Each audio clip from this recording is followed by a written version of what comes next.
Extend keyword. Extend हम object oriented programming में inheritance के लिए यूज करते हैं और इसी तरह डार्ट में भी हम इसे इनहेरिटेंस के लिए यूज करेंगे।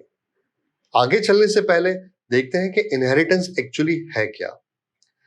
हम उर्फे आम में, आम जिंदगी में अक्सर ये कहते हैं कि ये बच्चा अपने वालिद पे गया है, बिल्कुल उसी की तरह चलता है, या उसका स्किन का कलर वैसा ही है और उसका शेप भी वैसा ही है, दिखने में भी ऐसा है, सोने की रूटीन या खाने की रूटीन भी अपने वालिद, वालदा, दादा दादी या नाना नानी से मिलती है।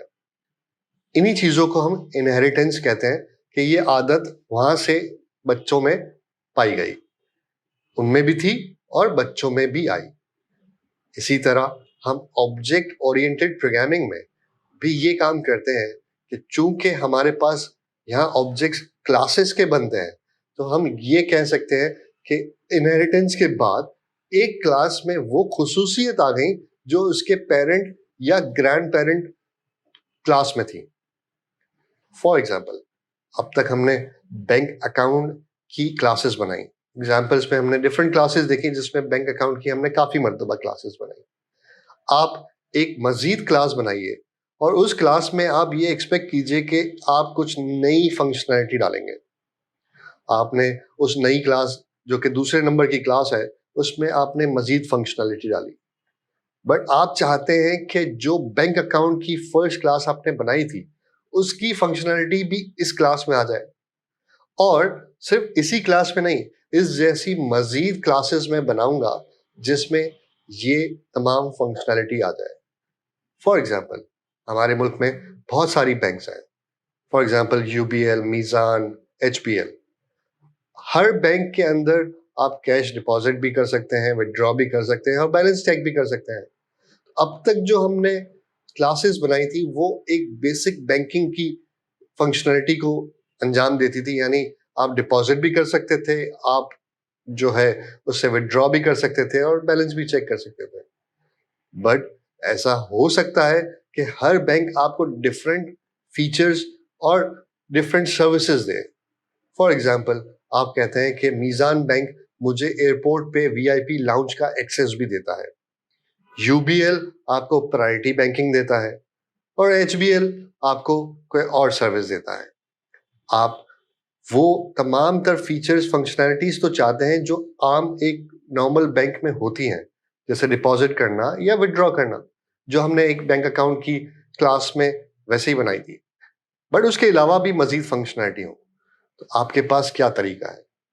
पहला तरीका तो ये है कि आपने एचबीएल, मीज़ान या यूबीएल के लिए जो क्लास बनाई उन तमाम में वो वाली सारी फंक्शनैलिटी आप दोबारा से लिखें और उसे आप उस दोबारा फंक्शनैलिटी लिखने के बाद मजीद चीजें जो उन स्पेसिफिक टू द बैंक, यानी उस बैंक, एक मखसूस बैंक के लिए है, वो उसमें ऐड कर दें।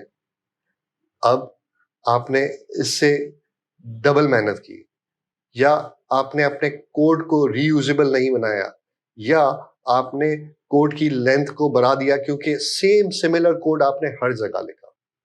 आपने कोई भी एक ऐसा कोड जिसमें कोई फॉर्मूला चेंज हुआ, यानी डिपॉजिट के लिए कोई रूल्स चेंज हुए जो तमाम बैंकों पे अप्लाई होंगे, अब आपको हर बैंक में चूंकि आपने अलग अलग कोड को लिखा वही सेम फंक्शनैलिटी के लिए, आपको हर जगह जाके चेंज करना पड़ेगा। इनहेरिटेंस हमें ये खूबसूरती देता है कि आप एक बैंक अकाउंट की क्लास को रहने दें जहां पे विड्रॉ या डिपॉजिट टाइप के जो बेसिक फंक्शनैलिटी होंगे किसी भी चीज के, वो आपने वहां रखे, और उसके बाद आपने जो नई क्लासेस बनाई जैसे मीज़ान, यूबीएल और एचबीएल, उनको बता दिया कि आपने ये तमाम तर फंक्शनैलिटी जो बैंक अकाउंट क्लास में है उसे इनहेरिट करना है। यानी टेक्निकल आपने बता दिया कि ये आपकी पेरेंट क्लास है बैंक अकाउंट की, जिसकी तमाम तर प्रॉपर्टीज और फंक्शनैलिटीज आप इनहेरिट करेंगे। अब उस इनहेरिटेंस से फायदा ये होगा कि आपने बगैर मजीद कोड को, वही कोड जो आपने बैंक अकाउंट में लिखा था, हर क्लास में लिखने की जरूरत नहीं। ऑटोमेटिकली आप जब मीज़ान का इंस्टेंस बनाएंगे या यूबीएल क्लास का इंस्टेंस बनाएंगे या एचबीएल क्लास का, आपको वही डिपॉजिट करने का फंक्शन, विड्रॉ करने का फंक्शन या बैलेंस की प्रॉपर्टी आपको मौजूद मिलेगी। उसके अलावा आप उन तमाम क्लासेस में मीज़ान, यूबीएल या एचबीएल या कोई और भी, उनमें उन बैंक से रिलेटेड स्पेसिफिकेशन, उस बैंक के स्पेसिफिक आप फंक्शनैलिटीज उसमें खुद से ऐड कर सकते हैं। यानी जब भी यूजर उस कोड को देखेगा जिसमें मीज़ान बैंक का कुछ लिखा होगा, मीज़ान बैंक की क्लास का कोड देखेगा, तो वो उसे एक ही फंक्शन दिखेगा जो उस बैंक से रिलेटेड होगा। बाकी उसे एक एक्सटेंड के कीवर्ड के साथ उस क्लास का नाम मिलेगा, जिससे वो तमाम तर प्रॉपर्टीज और फंक्शनैलिटीज इनहेरिट करेगा और टेक्निकली उसे ये बता रहा होगा कि ये आपकी पेरेंट प्रॉपर्टीज हैं, पेरेंट क्लास है सॉरी, जिससे आपने ये सारी डिटेल्स पिक करनी है। आइए हम इसे एज अ कोड देखते हैं कि किस तरह हम एक क्लास से दूसरी क्लास में प्रॉपर्टीज को ऐड कर सकते हैं, इनहेरिट कर सकते हैं टेक्निकली, और उसे जब हम यूज करते हैं तो हमें क्या फायदे मिलते हैं।